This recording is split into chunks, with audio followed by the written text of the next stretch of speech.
ये सरकार को नया तरीका मिल गया है काम करने का। ये अपनी सब नाकामी छिपा रहे हैं। याद कीजिए, उससे पहले दुनिया में कहीं ऐसा होता हो कि जब पहले इनकाउंटर पे सवाल उठाओ मंगेश पर, तो सरकार कहती है क्योंकि हमें बैलेंस करना है तो उसमें क्षत्रिय को भी मार दिया। तो ये कहाँ का लॉ एंड ऑर्डर है? कहाँ की ये व्यवस्था है जहाँ पर आप बैलेंस करने के लिए किसी की जान ले रहे हैं? और सरकार अपनी नाकामी छिपाने के लिए खासकर इस तरह के इनकाउंटर कर रही है। देखिए, जो घटना हुई दुखद हुई, जो घटना हुई दुखद थी, और ऐसी घटना समाज में न हो। जो वहाँ पर फेलियर था, हमारे साथी ये पूछ रहे हैं कि आप क्या करते या क्या परिवार से मिलेंगे। जो दुखी परिवार होगा उसको न्याय दिलाने के लिए हम लोग काम करेंगे। लेकिन सवाल ये वही खड़ा हो जाता है कि सरकार की नज़र में भेदभाव नहीं होना चाहिए। सरकार, जो अंग्रेज़ों ने कभी नारा दिया था डिवाइड एंड रूल, सरकार उसी पे काम कर रही है, डिवाइड एंड रूल। ये आम लोग जानते हैं, आम लोग ये बात जानते हैं। और आप तो पत्रकार लोग हैं, बुद्धिजीवी हैं, और पड़ोसी जिले का मामला है।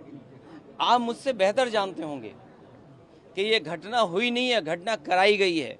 और कराई गई के लिए दोषी कौन होगा? अगर जान गई है किसी की भी, हम दुख में शामिल हो सकते हैं, मुख्यमंत्री जी मिल सकते हैं, लेकिन कराई किसने है इस पे आप लोग बेहतर जानते होंगे। यहाँ एक कोई पत्रकार ऐसा नहीं है जो न जानता हो कि ये घटना रोकी जा सकती थी। किसी की जान नहीं जाती। अगर जान गई है, हम दुख बांटने से ज़्यादा, जो आज सरकार भी दुख बांट रही है, सरकार को इस बात पे दुख करना चाहिए था कि घटना क्यों हो गई, होनी नहीं चाहिए थी। सर, सरफराज की बहन का कहना ये है कि कल पुलिस ने गिरफ्तार किया था और आज एनकाउंटर दिखाया, कल गिरफ्तारी ये उत्तर प्रदेश की पुलिस को बिगाड़ दिया है। उत्तर प्रदेश की पुलिस को बेहतर करने के लिए डायल 100 से लेकर के और सुविधाएं दी। कई कार्यालय इन पुलिस के पास नहीं थे, वो कार्यालय दिए। कई इंफ्रास्ट्रक्चर के काम किए सरकार ने। लेकिन जो पुलिस का तरीका हो गया है, जब कभी भी जांच होगी, बहुत से दोषी लोगों के खिलाफ कार्रवाई होगी, जेल भी जाएंगे। और आपको तो वो दिन भी याद होगा जिस समय अखबार में निकला था, इसी प्रदेश के, इसी सरकार के सबसे पहले डीजीपी, उन्होंने कहा कि ये पुलिस जो आज इनकाउंटर कर रही है, कल इनके साथ कोई खड़ा नहीं दिखाई देगा। जो इनकी सरकार के पहले डीजीपी हों, वो इन पर सवाल खड़ा कर रहे हों कि ये जितने भी इनकाउंटर हो रहे हैं, इनकाउंटर नहीं है, ये हत्या हो रही है। इसीलिए उन्होंने कहा कि जो लोग ये हत्याएं कर रहे हैं, एक दिन ऐसा आएगा जब इनके साथ कोई खड़ा नहीं होगा। और मुझे सुनने में यहाँ तक आया है, आप बेहतर बताना इस बात को, कि जिस व्यक्ति ने पहला वीडियो वायरल किया उस प्रोसेशन का, उस पत्रकार के हाथ या पैर में बहुत चोटें आई हैं। उसमें बीजेपी के लोगों ने उसे बहुत मारा है। अगर बीजेपी के लोग पत्रकार को मार रहे हैं या बीजेपी के लोग पत्रकार को जेल भिजवा रहे झूठे मुकदमे में, तो समझिए क्या छिपा रहे हैं। कुछ तो छिपा रहे हैं ना। अरे मुख्यमंत्री जी से जो मिलाया हो उसे क्या मुआवजा, क्या नौकरी की बात करें हम? अच्छा बताइए, मुख्यमंत्री जी के साथ जो 2 घंटे वक्त गुजारा हो, उन्हें तो सरकारी नौकरी देनी चाहिए। और फिर जो फेक इनकाउंटर में निकलेंगे, उनको क्या नौकरी देंगे क्या? ये 2027 में अगर आप जो समाजवादियों ने काम किए उससे बेहतर काम करके जनता को सुविधा देने का काम करेंगे। 2027 में कानून व्यवस्था किस तरह से बदलाव ये आप मुझसे बेहतर जो पुलिस के अधिकारी खड़े हैं उनसे चुपचाप पूछ लेना, और आप नाम डिस्क्लोज मत करना, और ये पूछना कि किस सरकार में पुलिस के लिए काम अच्छे हुए। बिहार में शराबबंदी के बावजूद 32 लोग शराब पीकर, तो योगी जी से क्यों नहीं पूछने जा रहे हो शराब कैसे जा रही है बिहार में? अगर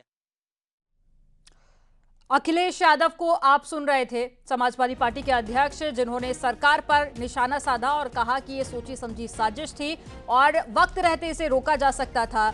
ये सरकार का और प्रशासन का बड़ा फेल्यूर है। तो कई गंभीर आरोप अखिलेश यादव ने सरकार पर भी लगाए। और बहराइच हत्याकांड से जुड़ी एक बड़ी खबर मिल रही है। बहराइच पुलिस ने गोलीकांड के 5 आरोपियों को एनकाउंटर के बाद गिरफ्तार कर लिया। एनकाउंटर में मुख्य आरोपी मोहम्मद सरफराज और मोहम्मद तालिब को गोली लगी है। दोनों के पैर में गोली लगी है। पुलिस के मुताबिक सरफराज और तालिब ने हथियार बरामदगी के दौरान पुलिस पर गोली चलाई थी। जवाबी कार्रवाई में पुलिस की गोली दोनों को लगी और पुलिस ने 3 नामजद सरफराज, मोहम्मद फहीम और साथी अब्दुल हमीद समेत अफजल और मोहम्मद तालिब को गिरफ्तार कर लिया है। बहराइच पुलिस ने ये एनकाउंटर किया है और दोनों नेपाल भागने की फिराक में थे।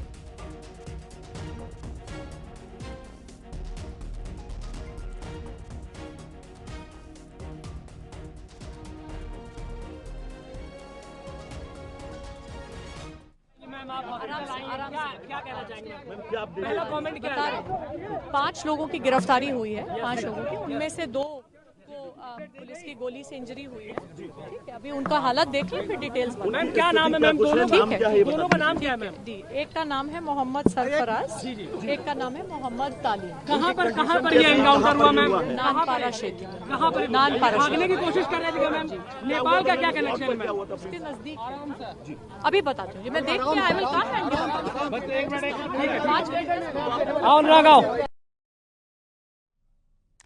बहराइच एनकाउंटर पर कांग्रेस प्रदेश अध्यक्ष अजय राय ने सवाल खड़े किए। अजय राय का कहना है कि सरकार अव्यवस्था को छुपाने के लिए फर्जी एनकाउंटर करा रही है और क्या कुछ कहा वो भी सुनिए।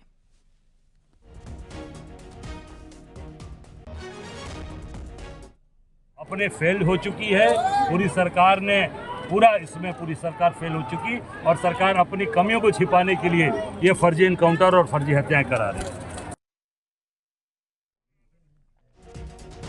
तो अजय राय को आप सुन रहे थे, जिन्होंने सरकार पर कई गंभीर आरोप लगाए। कहा कि सरकार अपनी असफलता को छुपाने के लिए इस तरह के एनकाउंटर करा रही है। कांग्रेस हो या फिर समाजवादी पार्टी, विपक्षी पार्टियां लगातार बीजेपी को घेरती रही हैं और एक बार फिर से एनकाउंटर को लेकर सवाल खड़े किए जा रहे हैं।